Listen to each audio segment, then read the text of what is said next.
Hello दोस्तों, स्वागत है आपका अपने YouTube channel sir Shri edu point में। हम लोग पठार पढ़ रहे थे, जिसमें से एक भाग देखे थे हम लोग। आइए आज हम लोग दूसरा भाग देखते हैं। उसका नाम क्या होगा? जो दूसरा भाग होगा, पूर्वी पठार। ठीक है, आज हम लोग जो है कि पूर्वी पठार का अध्ययन करेंगे। आइए पहले समझ लेते हैं कि पूर्वी पठार। देखिए ये वाला भाग है। पूर्वी पठार जो आपका होगा यही वाले क्षेत्र में होगा। ठीक है, तो सबसे ज़्यादा भाग यहाँ देखिए, ये कौन सा सबसे ज़्यादा भाग आ रहा है?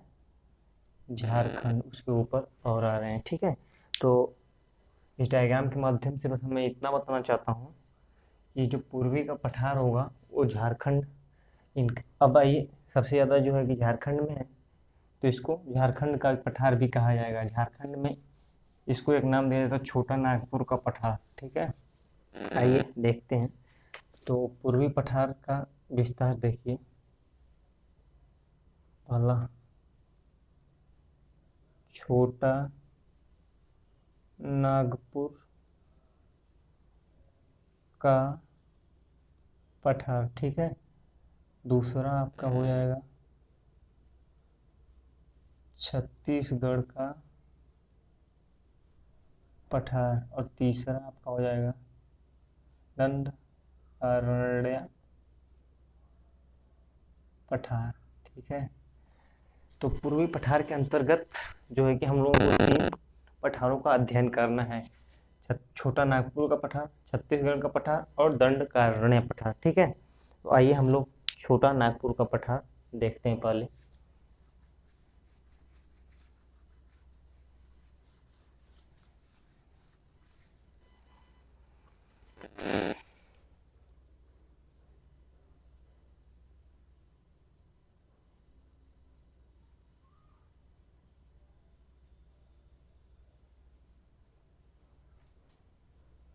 छोटा नागपुर पठार कहाँ पड़ेगा आपका?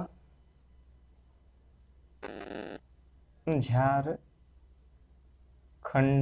में। ठीक है, छोटा नागपुर का जो पठार है वो कहाँ पड़ेगा आपका? झारखंड में। ठीक है, यहाँ से एक प्रसिद्ध नदी निकलती है जिसका नाम है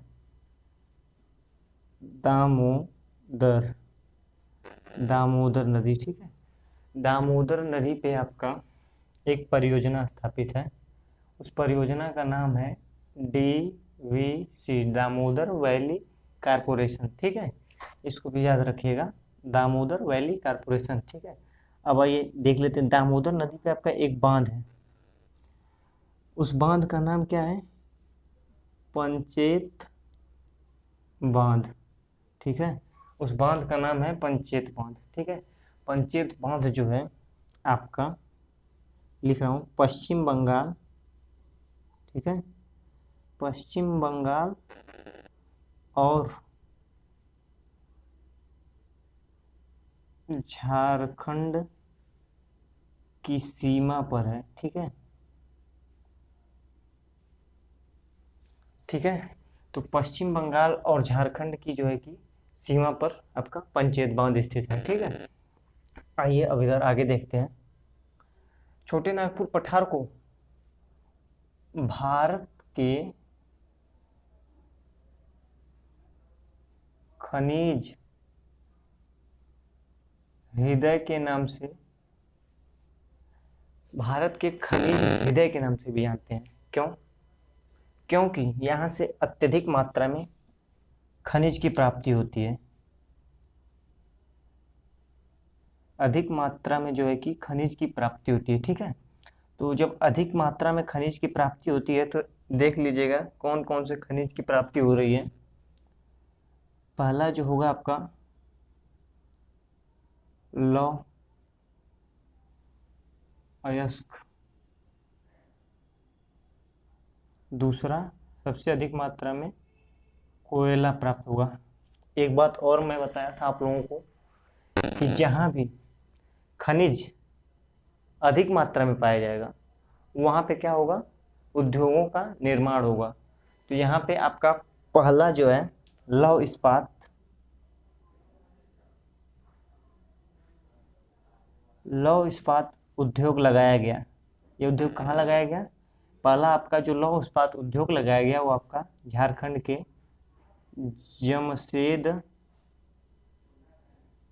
जमशेदपुर में लगाया गया। ठीक है, यहाँ तक उम्मीद करता हूँ समझ में आ गया होगा।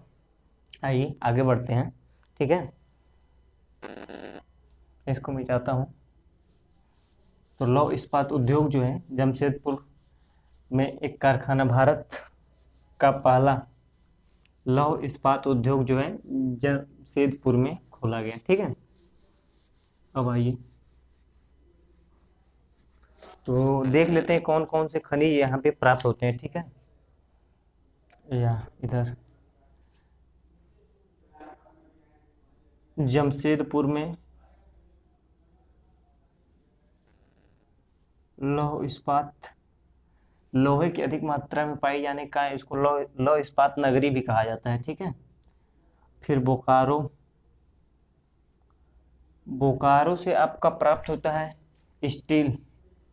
बोकारो में स्टील बनाए जाते हैं, इसलिए इसको स्टील नगरी के नाम से भी जाना जाता है। ठीक है, अब इसके बाद यहाँ धनबाद, धनबाद जो है कि यहाँ से अत्यधिक मात्रा में कोयले का उत्पादन होता है, इसलिए इसको कोयला नगरी के नाम से भी जाना जाता है। ठीक है, और आपका एक और बच जा रहा है जिसका नाम है कोडरमा,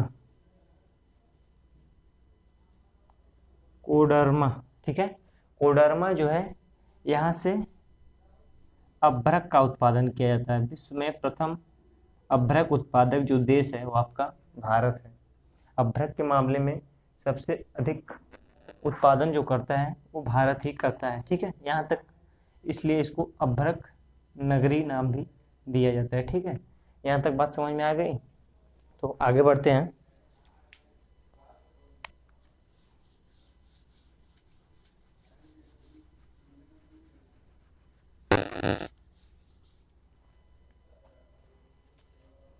अब देखिएगा, यहाँ से छोटे नागपुर के पठार से दामोदर नदी के बारे में देख लें। एक नदी और यहाँ से निकलती है, उस नदी का नाम है स्वर्ण रेखा नदी। ठीक है, स्वर्ण रेखा नदी निकलती है। इस नदी पे आपका एक जलप्रपात है, और उसका नाम है हुडरू जल प्रपात। ठीक है, हुडरू जलप्रपात स्वर्ण रेखा नदी पर बनाया गया ये जलप्रपात है। इस जलप्रपात जो है ये, इसका नाम क्या है? हुडरू जलप्रपात। ठीक है, अब एक चीज और देख लेना है हमें। ये देखिए, यहाँ पे एक नदी और प्रवाहित होती है, उसका नाम क्या है? बराकर नदी। बराकर नदी है, बराकर नदी इसका नाम है। बराकर नदी जो है कि दामोदर की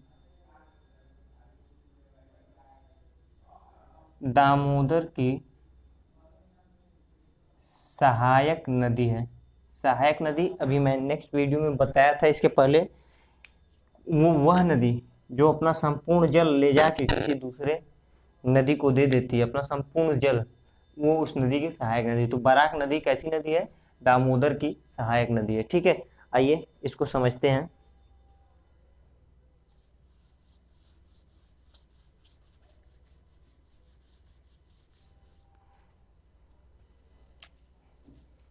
देखिएगा, मैं बना रहा हूँ ये आपका जो है,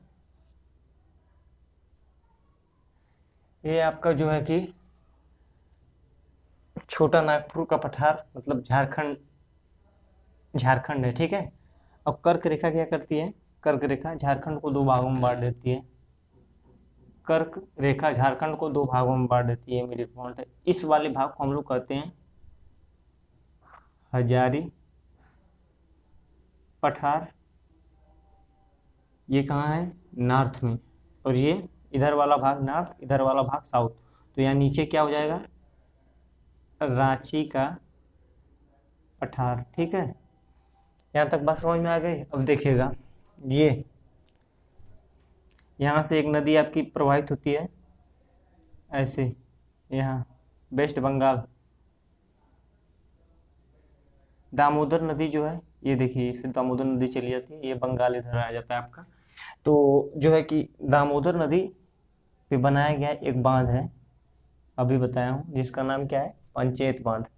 कहाँ बनाया गया है, ये झारखंड और पश्चिम बंगाल के सीमा पर, देखिएगा झारखंड और पश्चिम बंगाल के सीमा पे, ठीक है।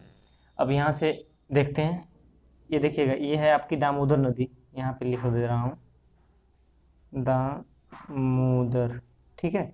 अब देखिए यहाँ से एक नदी प्रवाहित होगी ऐसे, ठीक है। इस नदी का नाम क्या है, बराकर, बराकर नदी, ठीक है। अब देखिए यहाँ से उत्तर पूर्व दिशा में एक पर्वत है या पहाड़ी कह लीजिए, जिसका नाम क्या है, राजमहल, राजमहल पहाड़ी, ठीक है। देखिएगा यहाँ पे है आपका राजमहल पहाड़ी स्थित है, ठीक है। यहाँ तक बात समझ में आई। अब देखिएगा यहाँ रांची का पठार है, तो यहीं से आपका एक स्वर्ण रेखा नदी निकलती है, इसका नाम क्या है, स्वर्ण रेखा नदी, ठीक है। छोटे नागपुर पठार पर जो है कि आपका एक पहाड़ी स्थित है, सर्वोच्च शिखर, जिसको पहाड़ी या पर्वत, ये देखिए यहाँ पे है, इसका नाम क्या है, पारसनाथ पहाड़ी कह लीजिए। पारसनाथ पहाड़ी हजारी पठार की सर्वोच्च चोटी, ठीक है। तो यहाँ तक उम्मीद करते हैं आप लोगों को अच्छे से समझ में आ गया होगा। आगे बढ़ते हैं, बस छोटा नागपुर पठार में इतना ही था। अब इसके बाद आगे बढ़ते हैं हम लोग, छोटा नागपुर का पठार में देख लेंगे हम लोग। अब हम लोग छत्तीसगढ़ का पठार देखेंगे, ठीक है।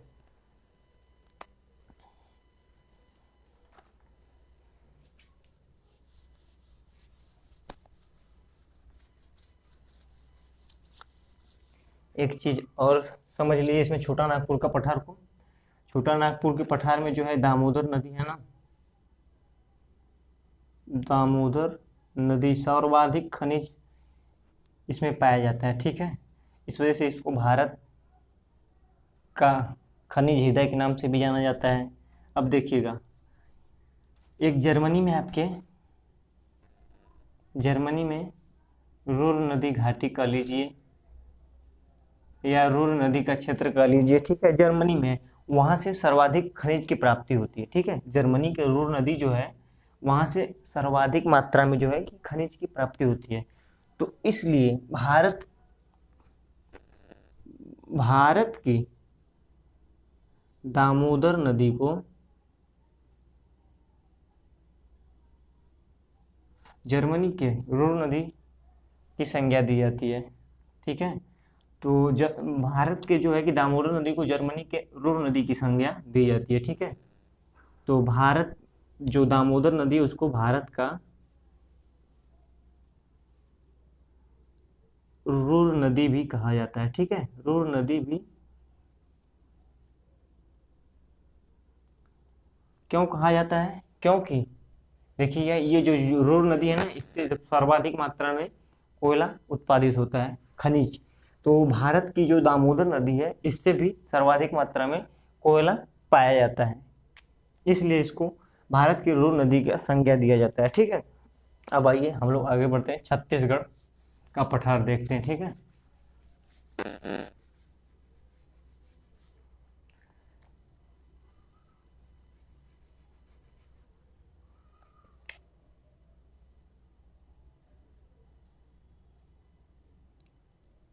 छत्तीसगढ़ का पठार, ठीक है। तो छत्तीसगढ़ का पठार में आइए हम लोग देखते हैं, छत्तीसगढ़ में एक नदी आपकी प्रवाहित होती है इससे, ठीक है।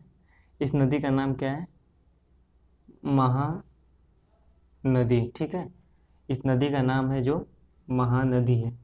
ये देखिए ये महानदी वाला क्षेत्र है, इस क्षेत्र में धान की अत्यधिक खेती होती है। धान की खेती होने के कारण, अत्यधिक धान की खेती होने के कारण इसको क्या नाम दिया जाता है, इसको नाम दिया जाता है धान का कटोरा, ठीक है। छत्तीसगढ़ को धान के कटोरा के नाम से भी जाना जाता है, ठीक है। यहाँ तक बात समझ में आ गई। छत्तीसगढ़ का पठार है, तो इसका विस्तार जो है छत्तीसगढ़ में ही, छत्तीसगढ़ में है, ठीक है। तो यहाँ तक बात आपको समझ में आ गई। एक बात और समझ लीजिए, महानदी जो है ना, ये जब बरसात के मौसम आता है ना, तो बरसात के मौसम में इन क्षेत्रों में जो है कि बाढ़ आ जाता है। इसलिए छत्तीसगढ़ महानदी को क्या कहा जाता है? महानदी को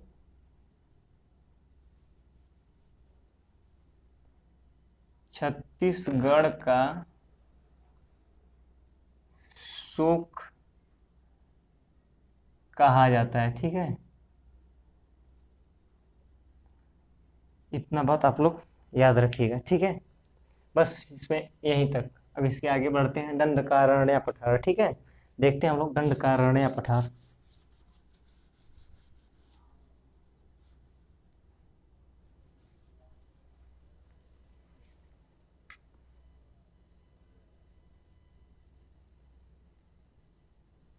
दंडकारण्य पठार, ठीक है। आइए दंडकारण्य पठार को हम लोग देखते हैं। तो इसका क्षेत्र हम लोग देख लेते हैं।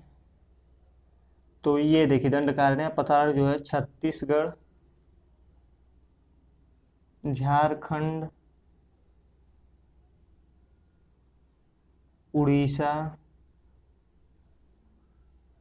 महाराष्ट्र और जो आपका बीच में एक पड़ेगा आंध्र प्रदेश, ठीक है। छत्तीसगढ़, झारखंड, उड़ीसा और महाराष्ट्र, इन क्षेत्रों में दंडकारण्य पठार का विस्तार है, ठीक है। अब देख लीजिए, यहाँ पे एक नदी प्रवाहित होती है, महत्वपूर्ण नदी है। नदी का नाम क्या है? इंद्रावती नदी, ठीक है। नदी का नाम याद रखिएगा, इंद्रावती नदी है, ठीक है। और ये जो इंद्रावती नदी है, इसी पर एक जलप्रपात निर्मित है, चित्रकूट जल प्रपात, ठीक है। चित्रकूट जो जलप्रपात आपका है, इसका तुलना नियाग्रा जलप्रपात से किया जाता है, ठीक है। चित्रकूट जो जलप्रपात है आपका, इसकी जो तुलना है नियाग्रा जलप्रपात से किया जाता है। इसलिए इसको, चित्रकूट जलप्रपात को भारत का नियाग्रा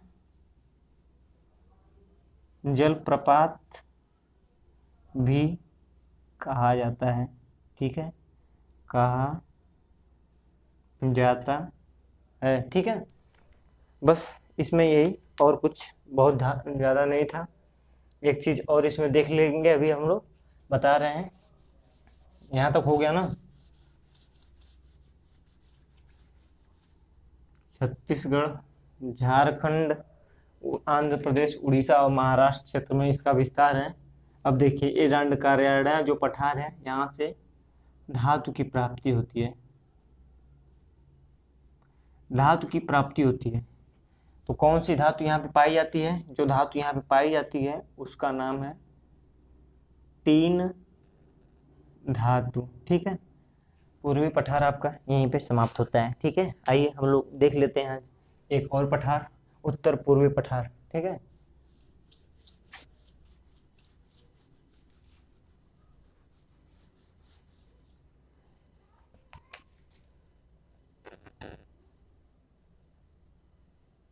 उत्तर पूर्वी पठार, ठीक है। आइए यहाँ समझिएगा।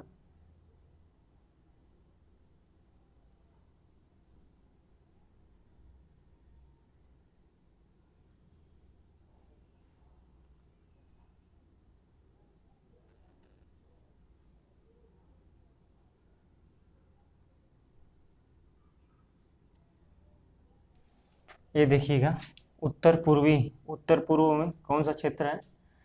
ये उत्तर पूर्वी में ये आपका क्षेत्र है, देखिएगा, ठीक है। ये कौन सा क्षेत्र है? इसका नाम मैं ऊपर लिख दे रहा हूँ। ये जो है मेघालय राज्य है आपका, मेघालय राज्य। तो उत्तर पूर्वी पठार जो है, इसको एक नाम और दिया जाता है, नीचे लिख दे रहा हूँ मैं, ठीक है। उत्तर पूर्वी को क्या कहा जाता है? मेघालय पठार नाम दिया जाता है। ठीक है, हालांकि ये जो मेघालय राज्य है इसमें आपकी 3 पहाड़ियां हैं, लेकिन फिर भी इसको पठार नाम दिया जाता है। ठीक है, तो आइए अब देखते हैं मेघालय की राजधानी कहाँ है, शिलांग। ठीक है, तो यहाँ देखिएगा इसको एक नाम और दिया जाता है, शिलांग पठार। ठीक है, यहाँ तक बात समझ में आई।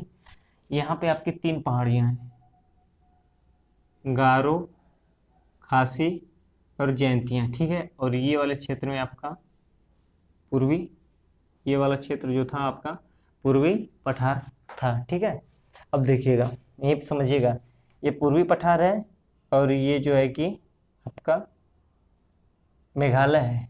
ये क्या हो गया, यहाँ पे देखिए गैप आ गया, ये जो है गैप आ गया, गैप आ गया, घाटी है यहाँ पे, जिसको नाम हम क्या देते हैं, गारो गैप।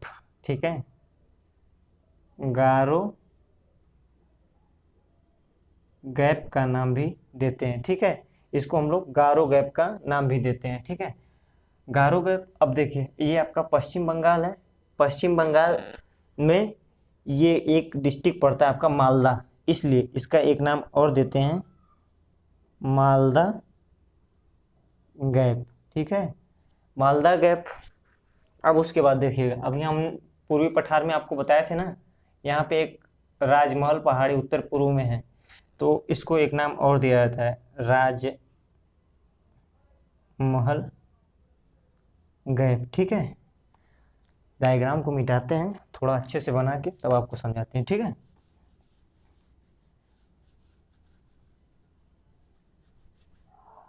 उत्तर पूर्वी पठार जो है उसको मेघालय पठार के नाम से भी जाना जाता है और शिलांग पठार के नाम से भी जाना जाता है। ठीक है, अब यहाँ पे देखिएगा ये आपका हो गया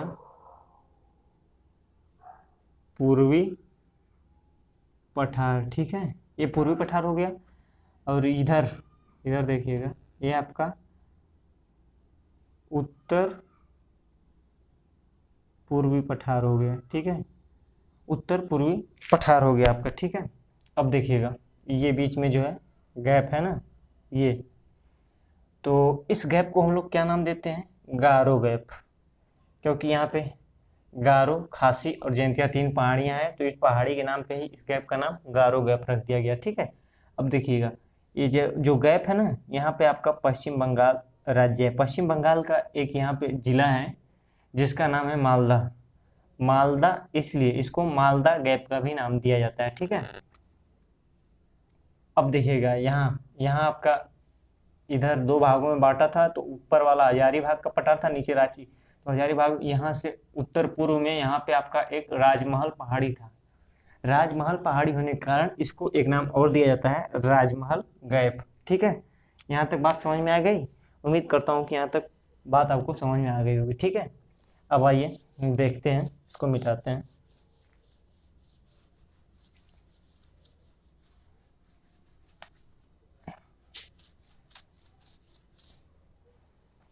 अब देखिएगा 3 पहाड़ियाँ जो हैं, एक है गारो पहाड़ी। ठीक है, यहाँ पे है खासी,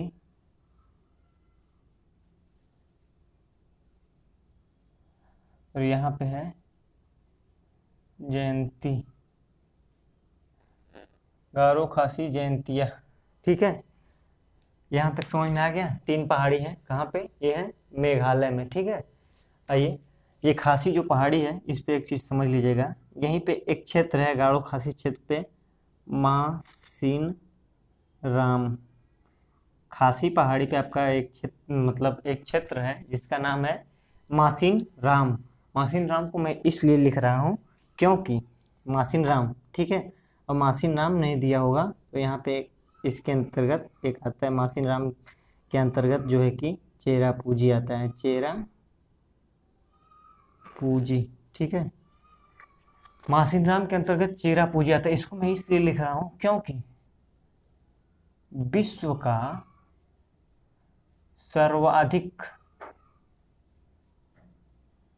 वर्षा वाला क्षेत्र है,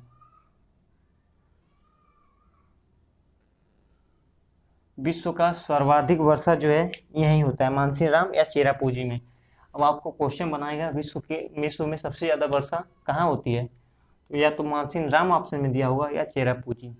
मानसीराम और चेरापूंजी दोनों ऑप्शन में दिया होगा, तो आप लोग जो सही करेंगे वो मानसीराम को सही करेंगे, ठीक है, इस बात को ध्यान में रखिएगा।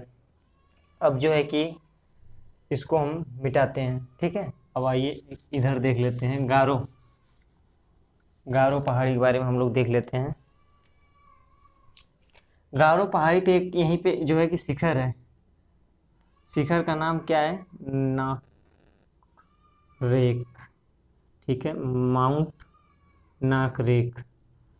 नाकरेक जो शिखर है ना, शिखर मतलब चोटी, ठीक है, माउंट नाकरेक जो चोटी है वो आपके गारो पहाड़ी पर स्थित है। तो अब देखिएगा यहाँ पे ये जो है कि मेघालय की सर्वोच्च का मतलब है सबसे ऊंची, कहाँ की, मेघालय की सर्वोच्च चोटी, मेघालय की जो है कि ये सर्वोच्च चोटी है, ठीक है। यहाँ तक आपका कंफर्म हो गया। अब इसके बाद 2 पठार और बचे हैं आपके, एक बचा है दक्कन का पठार और उसके बाद जो बचेगा आपका दक्षिण भारत के पर्वतीय क्षेत्र। इसको नेक्स्ट वीडियो में हम लोग देखेंगे। थैंक यू दोस्तों। वीडियो अगर अच्छा लगा हो तो लाइक शेयर सब्सक्राइब करना ना भूलें।